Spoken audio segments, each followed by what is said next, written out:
আমি প্রেগনেন্ট। আপনি আমাকে বিয়ে করতে পারবেন? এই মিষ্টি জঙ্গলের মধ্যে এত সুন্দর পরি। তা ভাবছি চাটা আজকে কে বানাবে, তোরা না তোদের বাপ? এই কে বললি? লিকারটা কেমন ছিল? করা ভাই, কি হয় আপনার? আমার ওয়াইফ। নানা যান, মামা যান, সবাই নিচায়েন, দেখেন কেডা আইছে। কত বড় ফাউল, ওখানে দাঁড়িয়ে ও চিৎকার চেঁচামেচি করছে। ষাঁড়ের মতো চিল্লাচ্ছিস কেন? বাড়ির সামনে দাঁড়িয়ে কি ব্যাপারটা কি? কি হইছে দেখতেছেন না? দেখেন কেডা আইছে। কি কি হলো, তুমি এখনো যাও নাই? তোমাকে না বললাম ভেতরে যাও। আমি বাইকটা পার্ক করে।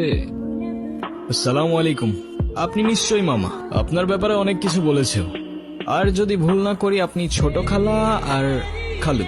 তবে আপনাদের সবার মধ্যে আমার ফেভারিট কিন্তু আপনি। আপনাকে কিন্তু আমি নানু বলে ডাকবো না, আমি আপনাকে ডাকবো নানু ভাই। আচ্ছা শুভ কোথায়? শুভকে দেখছি না। এই গুনগুন, ছেলেটা কে রে? ও আতিফ। আমরা একে অপরকে ভালোবেসে বিয়ে করেছি। দেখছেন ভাইজান, আপনার আদরের ভাগ্নি খানদান বংশের পরিচয় না জেনে একটা ছেলেরে বিয়ে করে আনছে। হাব্বাজান, আপনি কিছু বলেন না কেন? ঠিকই তো, এই শুভ কাজটা একা করলি কেমনে? সাহস পেলি কিভাবে? এতে মনে হচ্ছে আপনি খুব খুশি। এত কুতুর মুতুর করে কেন কথা বলছেন? আমার তো মনে হচ্ছে যে দুটোকেই আমি গুলি করে মেরে ফেলি। এই ছেলে, তোমার পরিচয় বলো। আমি আতিফ, আতিফ খান। নামের সাথে খান মেশালেই কি খানদান হয়ে যায় নাকি? কি কাজ করো তুমি? করি তো অনেক কিছুই, এখন কোনটা রেখে কোনটা বলবো। আচ্ছা ঠিক আছে, তুমি একটা বলো। এই তো আমি অনলাইনে। কি অনলাইনে কাজ করো তুমি? অনলাইনে তুমি কি করো? জুয়া খেলো নাকি মলম বিক্রি করো? আরে না না, আব্বা, আমি আমার ভাগ্নিকে ঢাকায় পাঠিয়েছি কেন? লেখাপড়া করাতে, তাই না? ও বড় বড় ডিগ্রি নিয়ে আসবে, সনদ নিয়ে আসবে। ও কি এনেছে? হ্যাঁ এনেছে, একটা কিছু তো এনেছে। ও বাড়িতে একটা বনশিয়াল নিয়ে এসেছে। তোমরাই তো চেয়েছিলে আমি বিয়ে করিনি, তাহলে এখন কেন সরগর পাকাচ্ছ?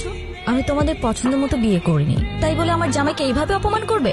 একদম ঠিক হচ্ছে না নানু ভাই। এইসব একটু একটু হয় না, জামাই রে উপরে আয়। যা হবার তা তো হয়েই গেছে। গুনগুন তার পছন্দ মতো বিয়ে করেছে, এতে রাগ করার কি আছে? তুমি রাগ করো, অভিমান করো, এতে ওদের কিছু আসবে যাবে না। তুমি কেন ব্যাপারটা বুঝতে পারছো না? এই ছেলে একজন ডিজিটাল জুয়ারি। ওদের কাজ হচ্ছে বড় লোক ঘরের মেয়েদেরকে খুঁজে বের করা, তারপর তাদেরকে টার্গেট করে। শুধুমাত্র টাকার লোভে এই ছেলে আমার ভাগ্নিকে বিয়ে করেছে।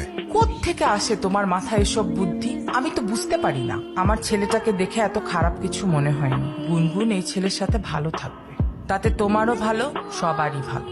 শুনছো, আজ কিন্তু আমাদের নাতনিটা নতুন জীবন শুরু করলো। তোমার কত ইচ্ছে ছিল এই দিনটা দেখা। অন্তত আমি ওর বিয়েটা দেখে যেতে পারলাম। নাচ জামাইটা দেখতে কিন্তু রাজপুত্রের মতো। আমাকে ভাই বানিয়ে ফেলেছে। আমি এখন একা নয়। কিছু বলবা? এই সব কিছুর মধ্যে